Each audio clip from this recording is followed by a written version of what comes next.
What's up guys, this is Blue TTCG. This video is going to be a deck overview, profile, and tournament report for Oracle Think Tank Witches in the premium format. Now, what are Oracle Think Tank Witches?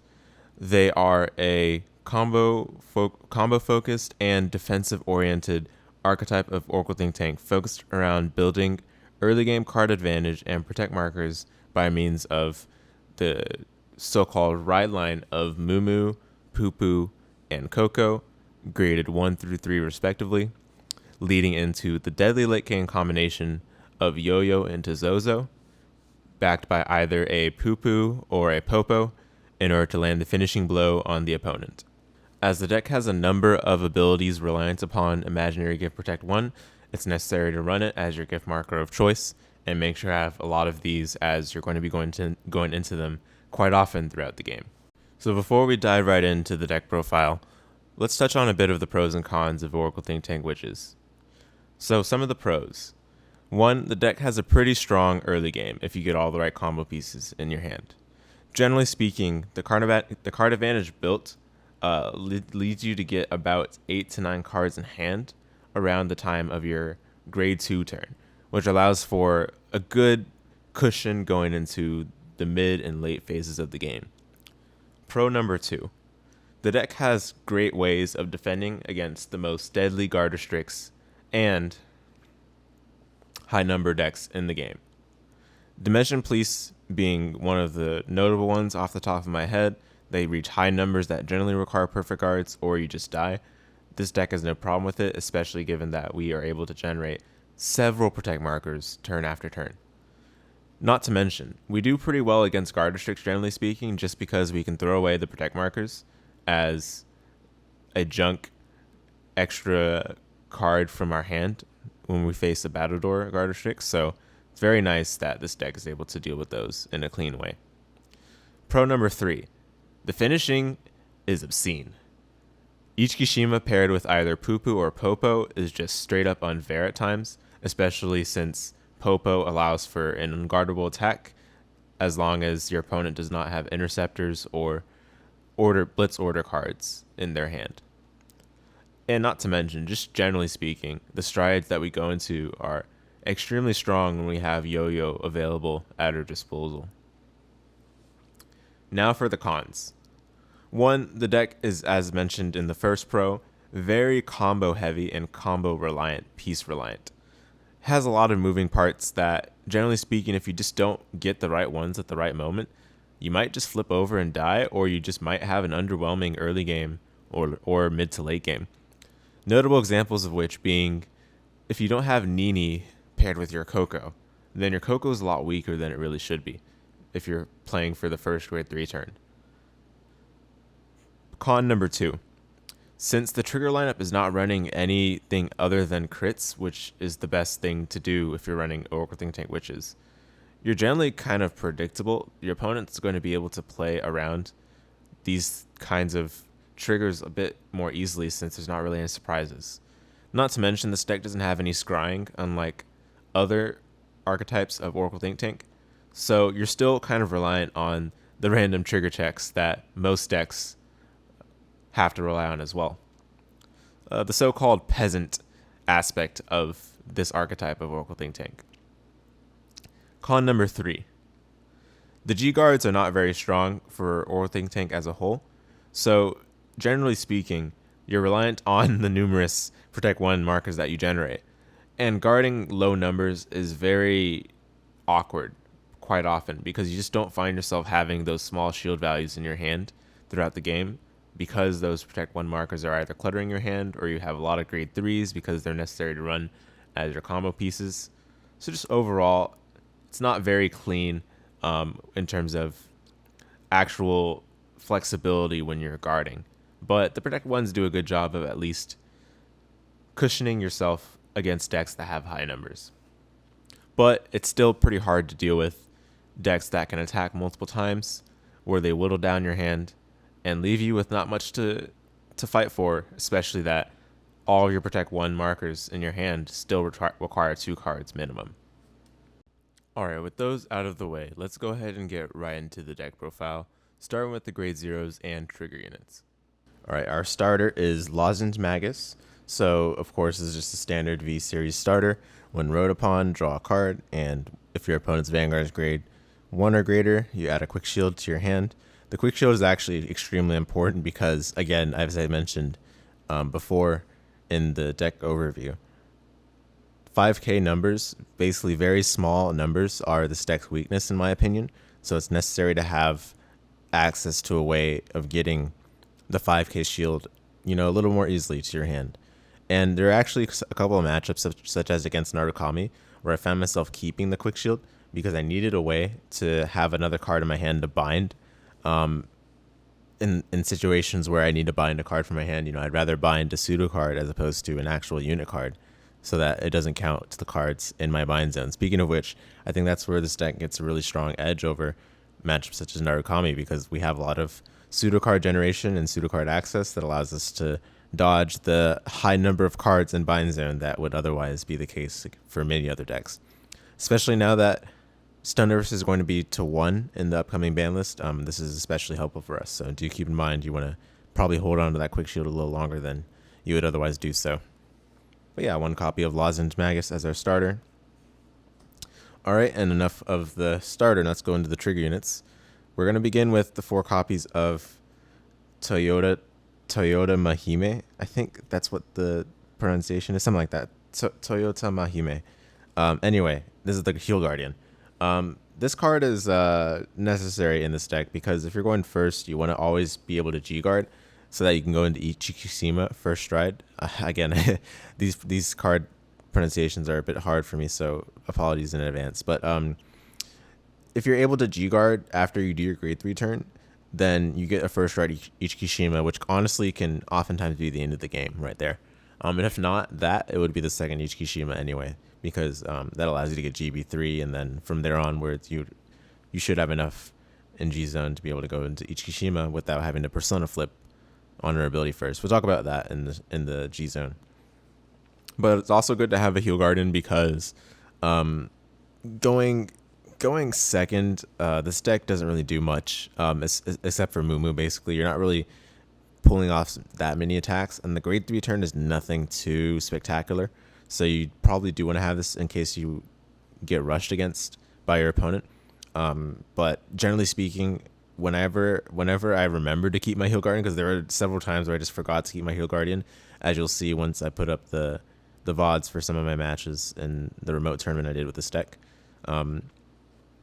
Since I forgot to keep this in my hand when I found in my opening hand, there were just times where I couldn't get the first stride Ichikishima, and the deck's a lot weaker going first if you forget to do that, and you don't get like the so-called perfect grade 3 ride with Nini and Coco to get the full effect of Coco when you ride her as your grade 3.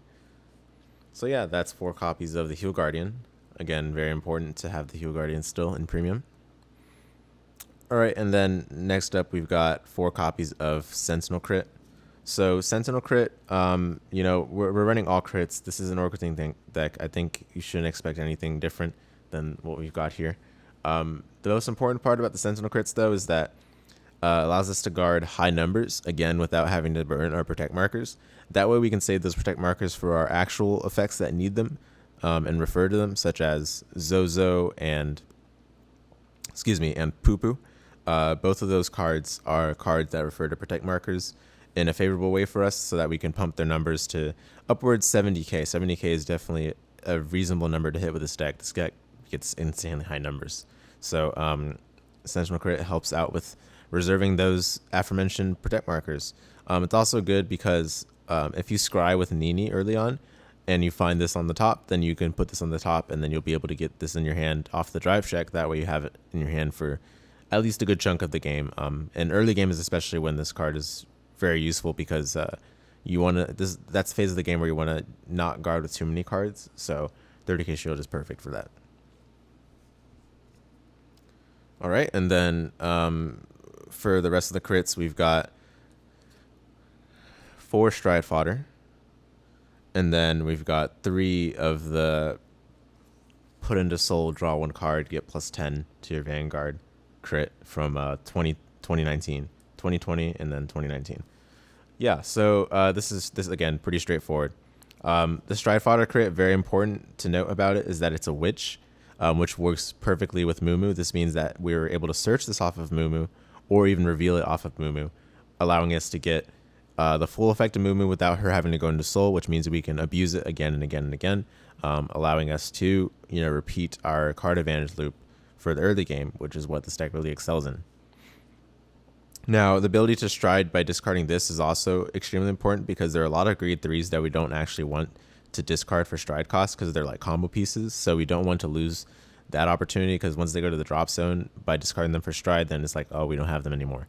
But the 15k shield is still pretty good. So, you do have to weigh like the trade-off between those two ideas whenever you're playing this deck. And then the 3 copies of Cendol, Weather Girl Cendol. Oftentimes this effect, I don't really use it, but it's actually a very good effect, especially if you get the first stride of the game. When you're going into Happiness Dragon King, it's good to, especially if you have a booster such as Ame-no-Murakumo, which is a stride. Not the stride, the grade 3 searcher, which gets +5 when you reveal. You want to make sure not to boost with that so that you can use that on the reride. The witch reride, when you attack with that, the basically it's gonna have twin drive, so it's better to save the boost for that attack. But sometimes you also kind of know your stack and you want to use this in order to draw into a card so that your second card's like a trigger, for example. Then it's like, yay, okay, now I can pull off those triggers and have a better chance of scaring my opponent. So that's where this card is very nice when you have Nini with Happiness Gathering King, and also you have a way of making sure that you can still get the boost for your reride attacker. But honestly, I do wish I could run 4 of this, but the trigger lineup is, oddly enough, this trigger line is pretty tight, so it's quite difficult to actually fit this in at 4 copies. I suppose you could cut down the stride crit to 3, but that's pretty risky because it is a witch. That's very important. You could also, I suppose, cut Divine Sword Kusanagi and run 1 Order PG, but Order PGs honestly aren't that insane in this deck. They're not amazing. You could run it though. It's not like it's a bad thing, but I do find running like the 4 sentinel crit as well as these crits are good enough for the most part. But I wouldn't mind upping this to 4, just generally speaking. And in the tournament, I definitely wanted to see this a bit more often, but alas. All right, and finally we got 1 copy of Amartinoa. Do keep in mind this could deck you out. Like normally I don't really talk about over triggers in depth anymore. It's kind of almost in spite, but Amartinoa is important to have in the back of your mind because it can deck you out. This deck does have a lot of grade 3 rear guards, so if you drive check with those rear guards, then you could get closer to deck out potentially. Also, if you're running Wakahirume as your stride, a lot of people like you doing the play where you have this in your hand. You would put this on top of your deck with Wakahirume, and that way you're guaranteed to check the over trigger, which is not bad. But oftentimes Ichikishima is just better in that situation because they're both GB3 and Oracle. So the over trigger play, while it could be a nice blowout, generally speaking, Ichikishima is going to get the job done just a little better. So do keep in mind, it's still fine to just check this randomly. The surprise factor is still there, all the same, despite the fact that we're Oracle Think Tank. But again, the deck out is a dangerous prospect, so you got to be careful with this. Okay, that's all for the grade 0s and trigger units. Let's go into the grade 1s. Now, Witch's main deck lineup is pretty uninspired at the moment because the card pool is just not that big. The majority of the good cards they've gotten were all in Clan Collection Volume 3. This is one of them. This is probably the best card that we got from that set, along with Yo-Yo. This is 4 copies of Citrine Witch Mumu. Mumu is going to be talked about again and again in this video because she's simply just such an insane card. And imagine if another archetype that was just a little more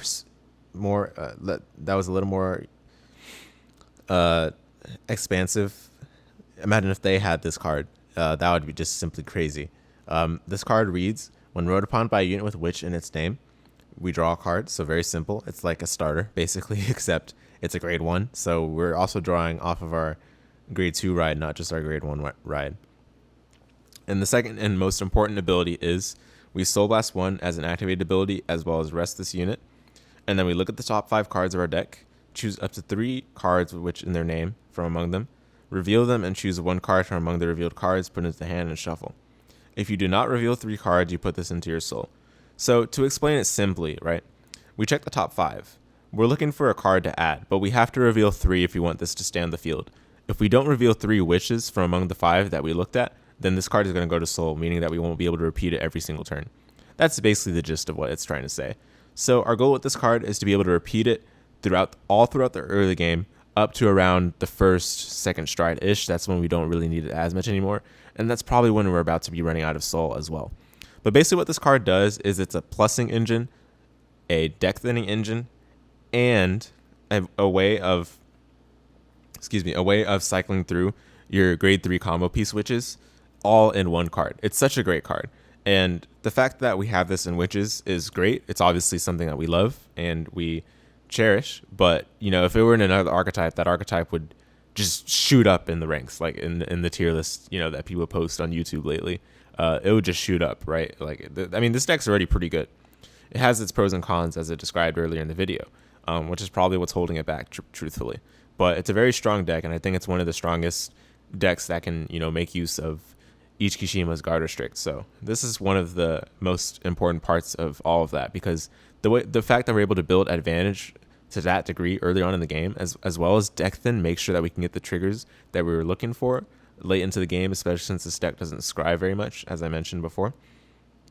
But also the fact that we're able to get those grade 3 combo pieces, those reride pieces that we need for Yo-Yo to function well, because we're pretty much always looking for Zozo in order to scare our opponent truly into submission, because the numbers with Zozo are just insane, and they scale even more the later in the game you get.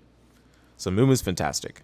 Don't forget to draw off the road upon, because it is technically mandatory, but a lot of people do forget, so very important not to forget.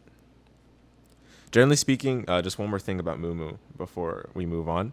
Generally speaking, I like putting this behind the Vanguard. Of course, having 2 in your opening hand is like pretty much the high roll. That's the ideal situation.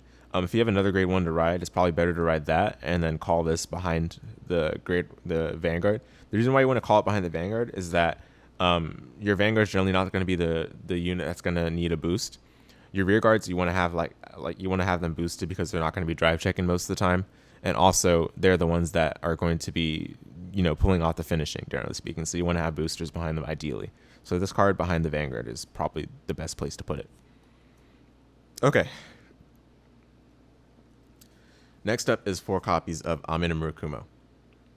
Ame-no-Murakumo is the grade 3 searcher. We're running 4 of these because grade 3s are the center stone of the deck. It's not often where we have a deck in premium where we want to run almost as many grade 3s as we have grade 2s and grade 1s. In fact, the length of this deck is kind of the risk. It kind of contributes to the risk element, where we're kind of more likely to have to G-assist or get grade stuck or even misride in some instances, which, it's not the worst, but you can definitely feel it when you have to ride something like Oracle Guardian Gemini over riding something like Mumu or this card. This card is just a grade 3 searcher. The condition for the +5 is if you revealed a card from your deck this turn, which can be accomplished with its own effect if you find a grade 3 off the grade 3 search, or it can be accomplished similarly with a card like Mumu, or with the Happiness Gathering Dragon King. So all those cards basically turn this card's condition on, just like that. Not much effort to do so. So it's pretty consistent. It's pretty reliable as a 13k booster.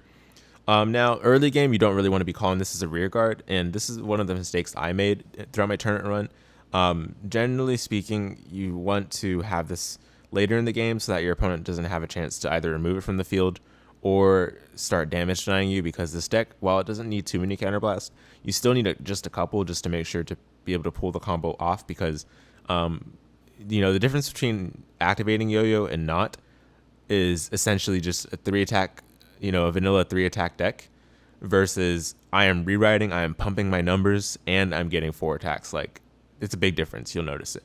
So you do want to make sure to have this to support all of that.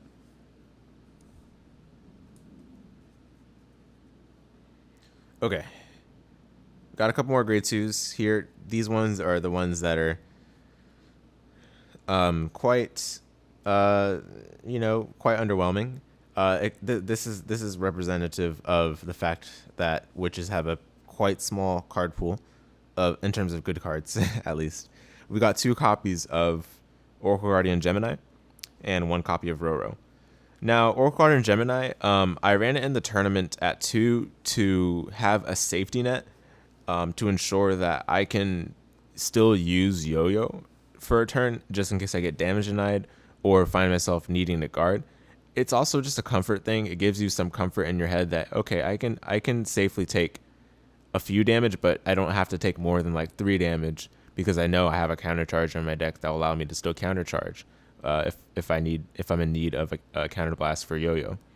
But the problem with Oracle Guardian Gemini, it's not really a problem. It's actually a very good card. Like, a lot of other clans would love to have a card like this. But for this deck, as I said, you don't really use counter blast, right? So I probably use this like once or twice maybe throughout the whole tournament. But having it at 2 was, still ideal. I wouldn't run it at 1 personally, even though I didn't really use it that much, because there were a lot of times where I would like soul charge or guard with it. And then having the other one just gave a bit more comfort. So there's that to be said, at least. But I definitely think that Roro's a card that's just supremely underwhelming. Now, my main reason of running this card at all, and I was actually running 3 copies of it at one point, believe it or not. And that at that time, Gemini was not in the deck at all. The reason why I was running Roro at all, at even 3 copies in the first place, was that it's a witch name, which helps out Mumu just a bit, just to make sure that it doesn't go to the soul right away when you first use it. Now, there are a few times I just got bodied in my shuffling or in my whatever, where I couldn't find 3 witches on my top 5 Mumu check, and it was like already gone, already expended on the first turn of the game, and it was like, that sucks, because there's so many witches in this deck. That generally doesn't happen, but it can happen if, either the shuffling wasn't too great or you just don't have the best fortune that day. But that's just the nature of it. Roro does at least allow you to have an extra witch name, and it does have a semi-useful effect, allowing you to, when your grade 3 or greater Vanguard with Witch in its name is placed, you soul blast 1 and call it from soul to rearguard circle. So it gives you an extra body on the board without having to spend too much. Again, we're not really spending soul throughout the game with this deck, except with Mumu. And if you don't have Mumu, then you're more than content with spending the soul on this card, because it's not really going to be spent for anything else, aside from like Ichikishima maybe. And the first ability is an on hit when it boosts, specifically when it boosts an attack that hits a Vanguard. You counterblast 1 and put it into your soul and draw a card. It allows you to, I guess, loop it between the first and second effect. It gives you like a sort of small draw engine, but the on hit never usually goes through. I mean, on hits in general are not too great in this deck, so that doesn't really come up that much. But it's not like it's a counterblast that you're scared to spend, because again, we don't really use counterblast that much in this deck anyway. So I found myself, when the situation does arise, being okay with using a counterblast if my opponent did so allow. That's all for the grade 1s, very straightforward. But as you saw, there are not that many in the deck. There's a total of 11. It's super risky. But that's just basically in order to make sure we have enough space for the grade 3 combo pieces, and because of the fact that witches don't have a lot of actually good grade 1s. All right, we're starting off with the best grade 2 in the deck. We've got 4 copies of Pupu. Pupu is insane. Already the first ability is really good. It's unlike any other card in Vanguard. It allows you to get a protect 1 marker on your grade 2 ride, which is crazy. It reads, when placed on Vanguard Circle by riding a grade 1, you discard a card and you get an imaginary gift protect. Now, of course, you can get a protect 2, but this deck literally doesn't work with protect 2, so you have to get protect 1. Not that that's a bad thing, but that just shows how strong that this deck really can get just from the early phases of the game. Pupu also has a second effect on the rearguard circle when it attacks. You reveal 1 or more sentinels from your hand, and it gets plus 5k until end of battle for each card revealed. Now, typically you'll be having 4 to 5 protect 1s in your hand around the later stages of the game, depending on what deck you're facing, of course. But that's already like 25 or 20k extra power. On top of the power you're getting from revealing protect 1 markers in your hand from Zozo, which is, is going to match the amount of protect 1 markers that you have, so that's another plus 15 or plus 20. which allows you to get already to plus 40, plus 35-ish, plus 45-ish, putting this card already at like 54. And this is not including sentinels you have in your hand, thanks to the crit sentinel that we're running in our trigger lineup, which is why, again, it's so important to be having sentinels at all in this deck instead of other not sentinels. I mean, I don't know why you wouldn't run sentinels, but yeah, crit sentinels, of course, being an OTT deck, it really helps to have them. And especially with this card, you can reveal crit sentinels from it as well, because it doesn't specify protect ones for its skill. But this is basically your finisher, your beat stick. Plenty of times opponents will have PGs in their hand, but they won't comply with Ichikishima's GB3, meaning that this attack suddenly becomes something that they very much have to respect. And oftentimes they'll end up taking it if it's not too many crit. So that's why you do want to have some crits on it. If you ever do get crits on your drive check, make sure to put them on this one. You don't really need to put the power bonus from the trigger effects on this card because it hits high numbers naturally. You can put them on Yo-Yo pretty safely, or you can put them on your Vanguard if you want to be a bit more risky and bold. But either way, this card's just insane. And I already explained in the beginning of the video in the overview what this card can do for us as a strategy that witches employ. Okay, and then the rest of our grade 2 lineup is not honestly as compelling, but again, it's just that the pool of cards is so limited that we have to just live with what we have. We've got next 4 copies of Seablue Witch Nini. This card is mainly for being used in combination with Coco. Coco allows us to Soul Blast to grade 3, and the most important part of this card is that it counts as a grade 3 effectively while it's in Soul. It reads continuous in Soul during your main phase. If you have a Vanguard with Witch in its name, this card gets grade +1. So this was literally meant for, synergizing with Coco to allow her ability to be used without having needed to ride on top of a grade 3. It's strange that she needs to Soul Blast to grade 3 in the first place, because her first abilities, when written from a grade 2, you draw a card. So it's like they really just did not want Witch cards to be, either they didn't want them to be good early on, or they just were an afterthought. But regardless, we make do with what we've got. And the second ability is very useful. Of course, it also works in synergy with the first ability because it's how it gets in the soul in the first place. But basically, it's an activated ability in the rearguard circle. We put it into the soul, we look at the top 3, and then put them back in any order. So this is like basically the only scrying that we've got in archetype for witches. But it's fine. It's not like it's bad. In fact, it's very useful early game because it allows you to know your next 3 cards for your drive and damage checks, and then your draw for turn potentially as well. So it's very good in that stage of the game. Towards the stride phase, it's not stride phase, but towards the phase of the game where you start striding into cards like Ichikishima and Happiness Gathering King, this card kind of falls off in its usefulness, especially with Happiness Gathering Dragon King. But it's still useful with Ichikishima because it allows you to at least dictate the cards that you draw off of her Persona Flip ability. But still, again, it's just mainly for the Coco grade 3 turn, which is really only if you're going first.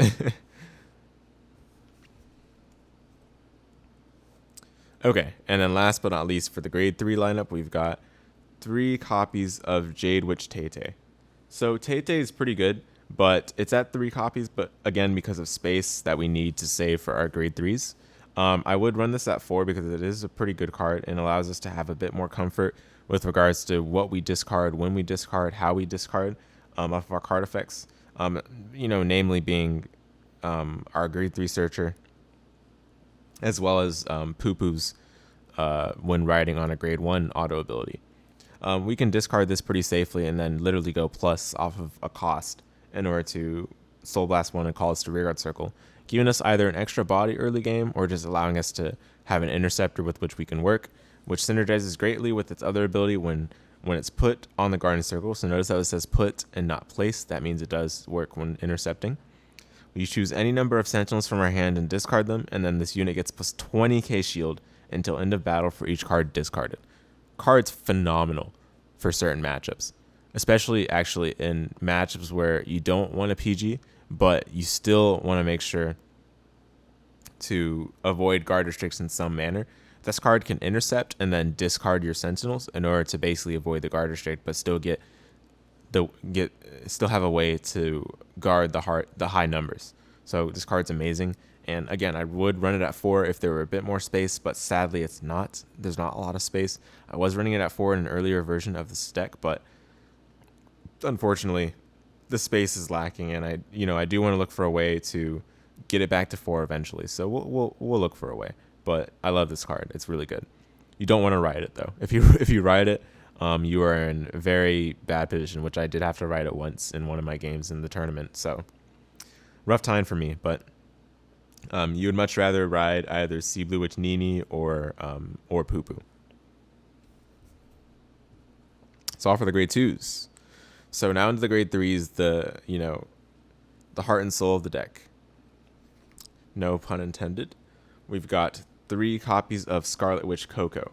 Coco is the namesake of this deck. She is the first boss. Going back to the original series of Vanguard, she was the first boss for this archetype. And they did a good job of making a nod to her original version where she was all about soul blasting and drawing. But I honestly think in the context of old Vanguard, that Coco was better than this Coco when it was first released. Now, this Coco is still really good. If you just read it in a vacuum without looking at the cost, it's really insane effect. Its activated ability is what I'm referring to. It's basically a pot of greed. You draw 2 cards, and then you discard any number of cards with which in their names from your hand, and you get the same number of Imaginary Gear Protect as the number of cards discarded. Flat out incredible. You don't even have to discard if you don't want to. Some decks where you don't really need Protect markers against them, you just don't really want to discard, right? And if you don't discard, you basically just went +2 still. Even if you discard, you still go +2 because the Protect markers are still cards in your hand, strictly speaking. But it's just basically insane that, you get to pull this off. But then the minute you read the cost, it's like, oh, that's why. It's a Counterblast 1 and then Soul Blast a grade 3, which is like, why does it have to say grade 3? Why can't it just be anything, right? I mean, it'd be very strong if it said anything you can Soul Blast. Which is why we had to have Nini in the first place, I guess, because, this allows us to use it immediately when we ride into our grade 3 turn. So that's the important part about it. Now, keep in mind that Nini also synergizes with this card because, again, we're able to scry the top 3 and make sure that we can selectively decide what we draw off of Coco's ability. That way we're able to kind of dictate our future a bit more, which is, again, not something that witches really are strong at doing. There being an Oracle Think Tank archetype, they're not really as good at scrying and, stacking as other Oracle Think Tank archetypes are. But no worries, we have plenty of draw power to bat. And then we've got the first auto ability, which is when ridden from a grade 2, we draw a card. Very simple, very straightforward, but again allows us to get some more draw power on top of the organic means of generating Protect markers, which is accomplished by riding a grade 3 with the Imaginary Gear Protect symbol, like so, in the first place. So that's Scarlet Witch Coco. I love the card, one of my favorite cards in all of Vanguard. And then one of the most important grade 3s for the deck. We've got 4 copies of Bennett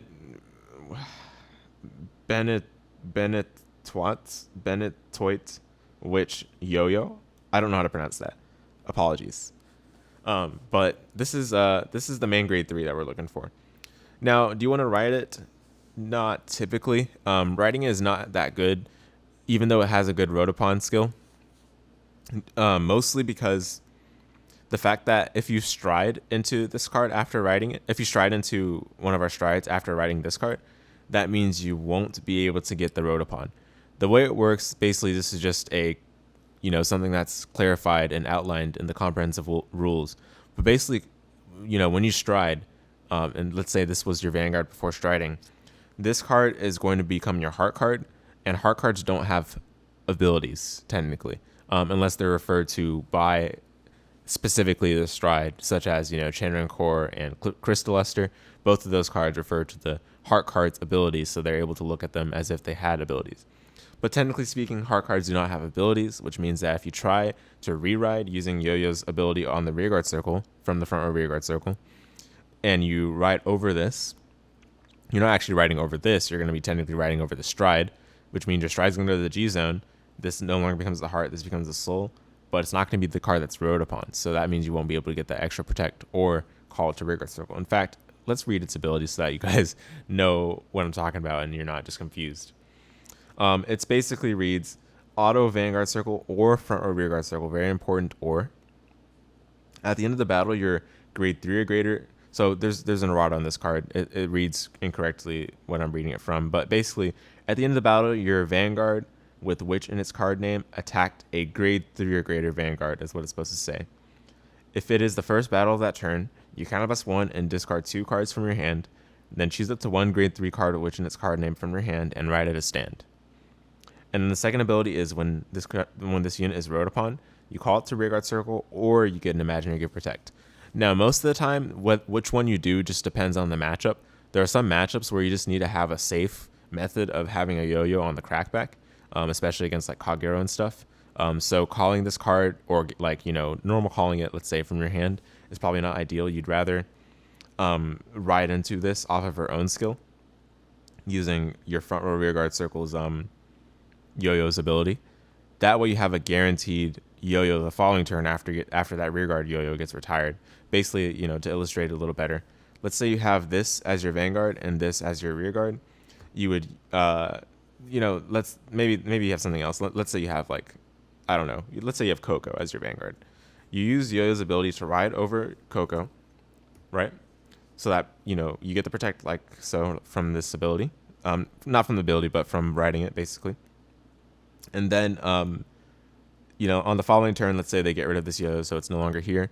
But when you ride into your next ride, let's say it's Coco again. When you ride into Coco, you're going to get the protect from Coco. And then you get the rode upon ability of yo-yo, which allows you to call it to rearguard circle or get a protect. Against that matchup, you would want to call it to rearguard circle so that you have a guaranteed way of making sure that you can still get the reride on the following turn. That's basically the way you can play around decks that have a lot of removal, such as Kagero, and Narukami is another one, but Narukami, it depends really. You just have to make the call based on the matchup.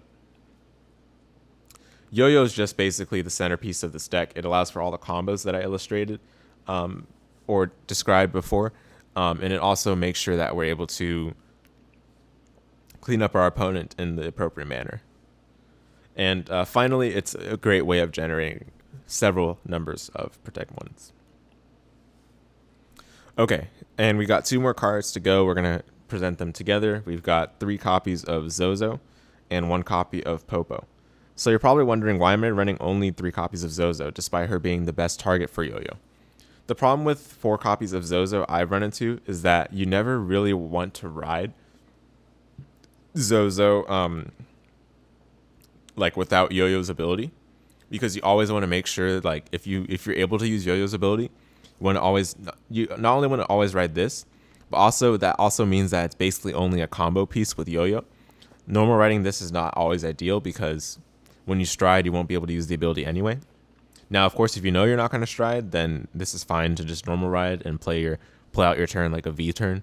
But to be honest, playing a V turn with this deck isn't as scary because the whole point of this deck is that we're making use of the Ichikishima Guard Restrict on top of all that we got from V-Clan Collection Volume 3.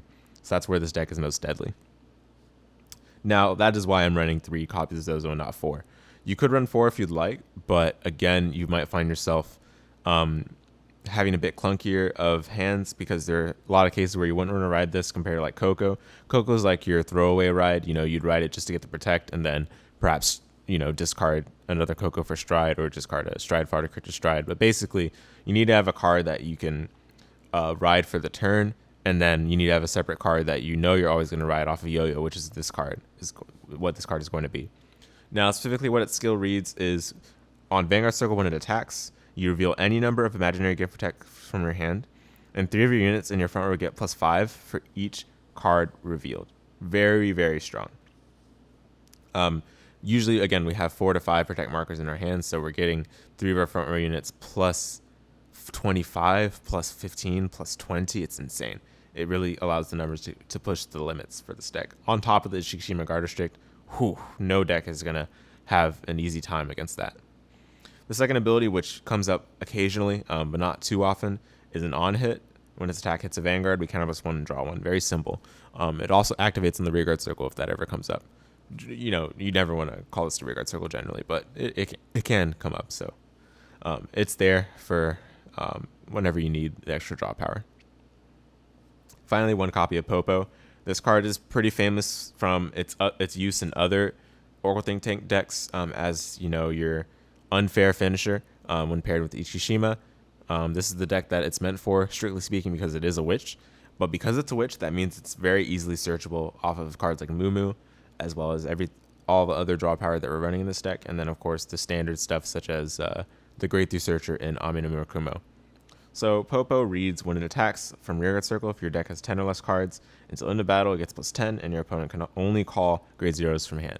So basically what that's saying is that you know, you do have to have 10 or less cards in your deck, but typically this deck can get that easily on the second stride or even the third stride, depending on how the game went from the first phases of the game. But generally getting 10 or less cards in deck is not very hard by the time you get the second stride. But basically, since your opponent's only able to call grade 0s from hand, and Ichikishima says your opponent cannot call grade 0s or G Guardians from hand to Guardian Circle. The other way around. Basically, your opponent cannot call grade 0s from hand to Guardian Circle, and then they cannot G Guard. And this card is saying you can only call grade 0s from hand. That means you can't call anything from hand to Guardian Circle at all. Now, that still means you can intercept. So decks that can intercept or decks that are running like Protect 2 stuff can definitely very easily get around this card. And against those matchups, you wouldn't really want to be searching for this card. So basically, as soon as you find it, you want to throw it away because it's not going to be useful against those decks. Some examples of which being Protect 2 Angel Feather, as well as any deck that has Fallen Dive Eagle, because we're not able to remove Fallen Dive Eagle. We'd probably have to burn. We'd have to burn one of our attacks on getting rid of it, or we just have to, you know, deal with the fact that it's gonna get in the way of our plans anyway. And in those cases, we just want to not worry. You don't really want to have Popo as your go-to finisher in those situations because it's very easy to circumvent for those decks. But yeah, basically this attack becomes unguardable because the can't overrules the can, but then the can also says you know because the can is implying that you can't use anything else, so you cannot guard it from hand at all, pretty much. Very strong. Now, they can still use Order PG, Elementaria Sanctitude. They can still use that because that's not technically calling from hand. That is playing an order during the guard step into the order zone. So that can circumvent basically all forms of guard restrict, even Ichikishima by herself. You know, of course, that's a grade 1 as well. So even if for some reason it were called to guard in circle, Ichikishima wouldn't be able to stop that. But it is placed in the order zone because it's a blitz order. So order PGs can be a bit of a problem for this deck. But to be honest, because it's witches, which have very powerful rerides, we don't really need to worry as much about order PG as other Oracle Think Tank decks do, because other Oracle Think Tank decks kind of die a bit harder to order PG than this deck does. But this deck, all the same, can, you know, be a bit more prone to Denial Griffin and such. So there's that to be said. All right, and that's all for the main deck. We're going to go to the G zone now, which is, you know, very straightforward, honestly. It's basically just Ichikishima.G zone, and then the G guards are trash, so you'll be able to see that when we get it over to it. All right, now time for the G zone. We're going to start off with our main first stride and the newest stride that Oracle Think Tank got in P-Clan Collection 2022. This is 3 copies of Happiness Gathering Dragon King. This card is just alright in my opinion. It's not bad, it's not insanely great, but it gets the job done in terms of functioning as our first stride option in Oracle Think Tank. Now, part of the problem with this card is that when you're going first and you're not able to get the GB3 either because you forgot to keep a heal guard in your hand, you know, to discard as G guard, or you simply weren't able to assemble the counterblast necessary for Ichikishima plus Yo-Yo to be accomplishable, then this card becomes your backup plan, you know, between itself and either Mimi or Momo. But both of those cards do have their own sets of complications. So we'll talk about this while we're here. Happiness Gathering King reads, Activate ability once per turn on Vanguard Circle. We G-flip as a cost, and we reveal cards from the top of our deck equal to the number of face-up cards in our G-zone plus 2. Then we call all the revealed normal units to Rearguard Circle, which is not optional. And then we put all of the revealed trigger units into our hand, and then we shuffle our deck. Notice how we do shuffle our deck, so that does ruin the stacks of any Orbital Think Tank decks making use of any such thing. And then we activate all of the trigger effects of the revealed cards. Sounds pretty insane, right? I mean, we're basically just going plus straight up off of this card. We're guaranteed to go at least plus 3, potentially more, depending on how many face-up G units we've gone throughout the game. But this card by itself allows us to just go plus 3 right off the bat. So it sounds pretty good, right? Yeah, well, it's pretty good, if you get the first stride of the game when you don't really have much else to do in the first place. And also, it really helps this deck because this deck, again, doesn't really make use of rearguard boards until really the first stride, basically. You're not really going to have much of a board. So this card can help with that a bit. But the fact that it's still pretty random, means that we're not really going to be getting much out of it most of the time. In fact, oftentimes I found myself just getting 3 normal units, and it's like, oh, okay, I strode just to get a board built, and then I shuffle. Which, it's not bad, but I would much rather activate the trigger effects as a pseudo drive check, for like a heal or a crit or anything like that during the main phase, then get normal units. But the sad part is that normal units are more likely simply because there are a lot more normal units in our deck than trigger units. So the fact that everything is mandatory, it's not that we have to add it to hand, but we have to call it off of it, means that if you have any board already built, you might be ruining it. And if you have no board, but you get all triggers, then you're just not going to get much off of Happiness Gathering Dragon King, because you're forced to put all the trigger effects on itself and not like a rear guard, for example, where it would be more useful to do. So yeah, this card is all right. I'm going to be honest, after first stride, I immediately relegate this card to flip fodder because it doesn't really do much for this deck beyond that point. In fact, I don't really think it's that good beyond the first stride phase of the game. So that's Happiness Gathering Dragon King. You can definitely cut this to 2 if you'd like, but I've got the third. Again, it's basically flip fodder after the first. So you can run it at 2 and up the number of copies of something else in the deck, but it's basically your discretion. The card that is not your discretion that you must run 4 of, otherwise you are really handicapping the power level of this deck, is Stillwater Festival Deity Ichikishima. This is the best stride in the deck. Basically all OTT decks these days, in some way, shape, or form, depend on this card to do the bulk of the heavy lifting. And for good reason. I mean, this card is insane. This was the Ichikishima we got before the new one that came out in 2019 that basically just instantly got nuked and sent to the ban list. And that card sought to still retain the spirit of the old Ichikishima that you see here, but it kind of did so in an obscene manner, so it kind of deserved its fate. But this card is still very strong, and perhaps in the future, when they print more good Oracle Think Tank cards, this card could be a problem. But, for now, it's a relatively understood... it's understood how strong it is, and there's not any surprises associated with it. It's a matter of, do you have the preparations in your deck? And of course, what I really mean is, do you have the Saki 1 of Order PG? Now, thankfully, of course, Witch doesn't immediately die to Order PG, so we're good in that regard. Let's go ahead and read this card. Enough with the banter.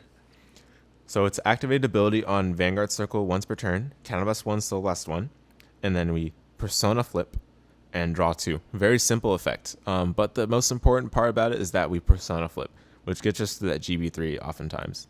Remember that this ability does not have any generation break restrictions, and also works in tandem with the second ability, which is actually a GB3 and Oracle. GB3 means, of course, that we would have had the G guard in order to go into it on our first stride, or we simply would have just had to go into it as our second stride, because GB3 would probably be online at that point as well. And then Oracle. In order for Oracle to be active, you need to have 5 or more cards in your hand. This is extremely important, guys, because if you, for some reason, with all the card advantage that we do early game, if you somehow don't have 5 or more cards in your hand to be able to pull this off, then you're going to be in big trouble. And especially if you're not able to have the counterblast for the first ability to draw 2 to get you there, then huge trouble. You won't be able to go into the stride, basically, if you want to accomplish anything meaningful. But basically, the rest of the ability reads, you G-flip, and then during that turn, your opponent cannot G-guard or call grade 0 cards from hand to Guardian Circle. So, very strong card. This card is very vanilla, but as long as you have good supporting cards around it, it's going to be insane. It's similar to Chainring Core and Crystal Luster, where you basically just play whatever you've got in your deck, which is for the most part V nowadays. You basically just play V Witches, which is what we've got here, with this nasty Guard Restrict, and boom, you got a solid deck that you can take to a tournament, which is what I did. So there's that to be said. But yeah, we do need 4 copies of this. There's no debate there. You have to have 4 copies, otherwise you're at a severe handicap. The next card is the next couple of strides are like flex spots. This is Sterling Witch Momo. This card is very good. And in a vacuum, it really does. It's just so generic and does a lot on its own. But it's not a card that witches really need because, again, we're relying on Yo-Yo plus Ichikishima, so we never really need to go into this card. But it was one of the best generic stride options, in 2020, and it still is right now. Happiness Gathering Kings, it's a good card. Happiness Gathering Dragon King is a good card, but I think this card is a little better. We're running it at 2 though because it does G-flip, so you need to have another card that you G-flip, and again, that's usually going to be Happiness Gathering Dragon King. Sometimes it'll be the other stride I'm about to show, but Momo's really good. Let's go ahead and read it. When it attacks, counterblast 1 and G-flip, discard up to 3 cards from our hand, and then for each card discarded, 3 of your front row units get +10, and if you discarded 3 cards at the end of the battle, stand this unit and it gets stride -2. So this is kind of a mini yo-yo in a way. It kind of combines the great elements of Yo-Yo and Zozo, but also allows your Vanguard to get a restand.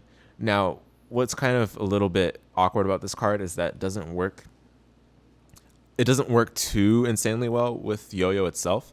Yeah, you can get a restand and all of that, but the front row plus, up to +30 that you're getting is not going to apply to the card that you reride if you use Yo-Yo's ability as well, which means that, if you use this card, if you use this card while you have Yo-Yo, you're basically only doing it to get the extra front row pump that Zozo would probably also be giving you. But typically, off of this card, you'd be discarding Protect 1s because it doesn't specify that you have to discard Witches or any specific other card. It just says cards, which means that pseudo cards that you generate off of, your standard plays probably going to be the best things to discard. But again, it's like, just an option. I usually find this card to be most useful to go into when Yo-Yo's inaccessible, meaning that it was either removed or we just don't have it at that moment or it just got retired somehow. But almost always, if you have Yo-Yo, please use Yo-Yo plus Ichikishima. It's just way better. This card, although it combines Yo-Yo and Zozo, you don't get the Guard Restrict. Unless, of course, you have Popo on the rear circle. Then maybe we're talking.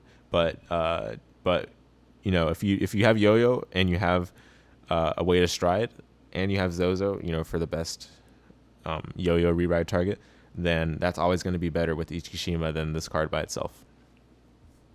You can always up this to 3 copies if you'd like, again, if you cut one of the Happiness Gathering Dragon Kings. But all that's going to do really is just switch which card you're flipping for your cost. Last but not least, we've got 2 copies of Floral Witch Master Mimi. I talked about this card a little bit early on in this video. This card is actually very, very good. I think it's underrated. I personally underrated it, that's for sure. It's not a great card in a vacuum. It doesn't really do much on its own. All it really does is either make your opponent discard 2 or they take 1 damage. But the amazing part about this is that the damage nullifies trigger effects, which means that if your opponent's at 5 damage, which yes, you can use this card's skill at 5 damage, then if your opponent's at 5 damage and they can't discard or they decide not to discard, then boom, they just lose right there. Because there's nothing that can save them from that 6 damage. Not even a heal trigger, not even an over trigger, because this card nullifies all trigger effects. But the main reason why we want to go into this card, usually you'd go into this card either on first stride or, like, as in first stride is in the first stride of the game, or in situations where you're not able to get to GB3, and you have the second stride of the game. There's situations where I would go into this instead of Happiness Gathering Dragon King, especially in matchups such as Narukami and Mega Colony, because you're not able to build a board in those matchups, safely at least. And of course, Gridora doesn't allow you to call cards except from hand, so you're not going to be able to go into Happiness Gathering Dragon King reasonably anyway. So you'd rather go into this card to at least still be able to do something. And it still kind of rips 2 cards out of your opponent's hand. Most opponents I've played against, they would always opt to just take the damage, especially when I do this as an early stride. Now, this is kind of ideal for us because, again, if the more damage our opponent's at, the more likely that we can kill them with cards like Pupu if they're pumped to high crit, or even cards like Zozo, which allows us to pump our entire front row. So Mimi's very strong. And, I've said all of this and I haven't read out its skill. So let's go ahead and read its skill. Choose a card with Witch in its card name from your hand and discard it. When placed on Vanguard Circle, if you have a hard card with Witch with Witch in its card name, you may pay the cost. If you do, your opponent may choose 2 cards from his or her hand, discard them. If they do not, then you choose one of their Vanguards, deal 1 damage, and during that damage check, all trigger effects are nullified. That's all it does, right? But it does it fantastically. And again, because we have Yo-Yo, we're not really concerned about having a stride as vanilla as this, because we're still able to do stuff. We still get the 3 drive checks, and then when we reride, we still get the 2 drive checks off of the reride. So it's not like it's bad for this deck. And we have all Witch grade 3 rides, so no problem being able to pull off the effect cleanly. Now keep in mind you do have to discard a Witch, so make sure you have another Witch that you're willing to discard. Tete is a good one to discard because you'll be able to go plus off of that. And other things that are good to discard are just cards that you're not needing to use at that time. Like Coco, for example, after the first grade 3 turns. So there's definitely a lot of cards that you're willing to discard with this card. I find it very strong. I used to be using this as flip fodder, but then I realized that this card oftentimes is just better than Happiness Gathering Dragon King if you have all the combo pieces already. So I probably would try to run this at 3 in a future build, but 2 has been solid enough. You can have 1 for the early game first stride, or early game stride in general, and then you can have 1 for finishing if Ichikishima is either not appropriate or wouldn't get the job done as quickly, because obviously if they're at 5 damage and they can't for whatever reason discard 2 cards, then this card is going to get it done right away. Very rare that your opponent would have less than 2 cards in their hand at that point, but if they did, then yeah, this card would get it done right away. And also, of course, if your opponent is a little bit hesitant to discard 2 cards, then this card is the right card to go into. You probably don't want to do it against like Grand Blue, because they love discarding cards. So you probably wouldn't use the stride ever in that matchup. That's all for the strides. G guards are very simple. The G guard in this clan are trash, so we'll just go over them quickly. We got 1 Dismal. Dismal is necessary to protect your Yo-Yo in a matchup where it's going to get removed. You can protect it for a turn. Of course, against Kagero, it doesn't really do much, but against other decks that have battle phase removal, like Steam Maidens, they might try to remove your Yo-Yo, so it's good to Dismal early on. I was able to Dismal against Mega Colony early on, and it turned out to be a really good call because they had a way of retiring it during that battle phase. I can't remember if that was Mega Colony, actually. It might not have been Mega Colony. Apologies if I messed that up. But anyway, you do want to have Dismal in your G-Zone, but just 1 is fine. You don't really need any other copies of it. And then 3 copies of Amartinoa. This is like the only G-Guardian I really go into. It's basically just a 25k shield for free. You'll almost always have 4 or more cards in your hand when you go into this, so that condition is laughably easy. And then the other ability is Soul Charge 1 and Scry 1, and you can either put on top or put on the bottom. The problem with that ability is because it's mandatory that you Soul Charge 1, you might get yourself closer to deck out. Plus, we're not really using Soul that much if we don't have Mumu, so you got to be careful about that, because you might get cards that are just stuck in your Soul for a long time throughout the game. But being able to scry in our opponent's turn allows us to dig deeper in our deck for a higher likelihood of hitting defensive triggers. Now, of course, you might just soul charge the trigger itself, so that's happened plenty of times to me, so that's just the way it goes. Last but not least is 1 copy of the new G-Guard, Octagonal Magus. This card, I want it to be good, but it's honestly not that good. If you happen to guess right, which, I've guessed right, I think 3 times out of 5, then hey, it's pretty good. And you can use it in tandem with Amartinoa to make sure that guarantee what your next card is if you leave it on top. if you do Amartinoa into Octagonal Magus, then you're guaranteed that extra plus 15 and the card to hand. So I guess it's cool in that regard. But if you have 2 G guards, you're probably just better off doing 2 Amartinoa because at least if you know what your next card in your off the top is, you can probably, play accordingly for that. But oftentimes I find myself, saying Counterblast for a G guard, not really worth it for this deck. I'd rather just have it for Yo-Yo or Ichikishima. So I don't find Octagonal Magus to be that useful. You could probably, in fact, replace it with some other G guard that is a little more useful for the clan. I think I can't remember what it's called. It's called like I think Lozenge Magus Apex. That card's all right. I guess you could run that if you wanted to. It still costs a counterblast, and it's GB1 to add insult to injury. So there's like 2 bads about that card that make it not worth running. But yeah, it's an option. There's in the end of the day, it's all about options. So there's nothing really that you have to do about the G Guardians as long as you've got Amatros somewhere in there. All right, guys, that is all for the deck profile. So now let's go ahead and talk about a bit about the tournament I did with this deck. All right, so the tournament report. I took this deck to a remote tournament held by Miracle Heal Go. He's one of the administrators of a remote fight club Discord server that I'm in. He's also one of the top players in Project G-Boot's Discord server, and they run G-era Discord tournaments quite often, basically every single month. If you guys aren't familiar with those, the links for those will be in the description, both to Project G-Boot's Discord server as well as Miracle Heal Go's Remote Fight Club Discord server, in which this tournament was held. So this tournament was for premium, as you guys know. I finished top 2, so second place. My matchups were Narukami, Luard. So when I say Narukami, I specifically it was Dungaree, and then I faced also Luard and Galligalibus deck. My thoughts on those matchups. I think Narukami is very doable. Basically, as long as you generate enough protect markers, you could just use those to bind. And Stunverse is not that scary of a card with that in mind. So basically, everything's good against that matchup, in my opinion, especially since it was Dungaree. And then Luard's a bit of a tricky one. You do have to be careful about Morfessa. Even though we have plenty of ways of getting a bunch of protect markers in our hand, Dogda multi-attacks are still as scary as other decks multi-attacks, especially with that 2 or more guard restrict, so you do have to be careful. The numbers of the number of attacks they're able to accomplish are a bit more scary than as in the power numbers they're able to hit. The power numbers are no huge deal because we have the protect 1 markers, but the fact that they're able to hit like 5 or 6 attacks and we're not running Hanali in this deck means that we do have to be careful about just suddenly dying to that matchup. But overall, it's pretty calm still. Nothing too scary.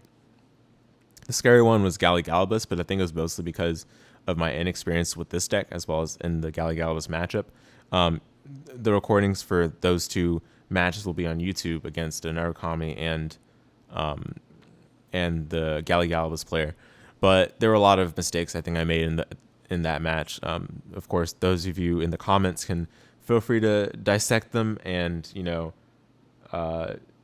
give me all the criticism or, praise that, as would be appropriate. It's up to you guys how you look at that match. But there were a lot of things that could have done better in that matchup for sure. Now, I do think this deck is still fine beating that deck because we do have a strong Ichikishima. And, after Spike Brothers do their first stride, they don't really have much left to defend with, so it's still pretty easy to kill them. I just wasn't able to do it because I didn't plan well. I didn't have enough good defending cards in my hand or good combo pieces in my hand to make Ichikishima a solid card. And then of course I also forgot to keep a heal guardian to make sure a G guard for GB3, which made things a lot worse to say the least. But those are things that you cannot mess up with this deck, otherwise it just becomes a bit more vanilla than requisite to be a meta contender right now. In terms of the tournament, so I do think rather than talking about my actual matchups, because you guys will be able to watch the recordings of the actual matches on your own if you'd like, let's talk about how this deck did in a real match setting. So I do think this deck is pretty it's pretty combo reliant, as I've said several times in this video already. But the main gripe I have is that it can easily just lose to itself. If you don't find the right grade 2, if you don't find the right grade 1 ride, if you don't find the correct combo piece to pair with your Coco grade 3 ride, then the deck just doesn't do as much as it needs to do in order to win. But when the deck gets all those pieces just going, it just rolls through every matchup I can think of. I mean, it's hard to think of matchups where they actually have a good job dealing with Ichikishima plus Yo-Yo Reride into Zozo plus Pupu or Zozo plus Popo. Like, several decks are going to have a hard time against that. There's not really a lot of decks that can deal with that very easily, especially when you get the crit stacked up as well. But yeah, the ability, the inability to find everything every single game consistently, just, you know, that's definitely a huge downside this deck has, in my opinion. And also just the fact that Mumu is really our only power card that we have in order to accomplish those tasks. We just don't have enough of a card pool of good cards for this archetype just yet for it to be a stable, consistent to that level. I still think it's a great deck to bring to any regional or even BCS level event, even like BRO. I think this deck is very good to bring to those because it's not very hard to play. It's very straightforward to play. It has a very well outlined and streamlined game plan, and it really just comes down to, are you able to manage the several micro decisions and nuances of Vanguard as a whole. You basically just got to have pretty good Vanguard fundamentals, knowing how to guard, knowing how to manage your damage, knowing the basics of playing against matchups where you're not familiar with and how you adjust in those situations. I think those are necessary characteristics to have when you're playing this deck, but overall it's not too difficult. And this deck, of course, is gorgeous. We have beautiful cards like Yo-Yo as well as Coco, which, you know, hard to say no to playing a beautiful deck like this. I do think Oracle Think Tank doesn't have too many amazing, good-looking archetypes other than like Battle Sisters, but Battle Sisters playstyle is not really for me. So I love that Witches got some new cards to be able to use and mess around with. And I really enjoyed playing this deck, despite it's not being from a clan that I'm, known for playing. So overall, guys, I hope you guys enjoyed this video. I hope you got a good idea of how to play Oracle Think Tank Witches in the current premium format and the upcoming format, of course. The ban list that's going to be in effect from January 27th, I believe. So yeah, guys, I hope you enjoyed the video. Thanks so much for watching. I hope to see you next time.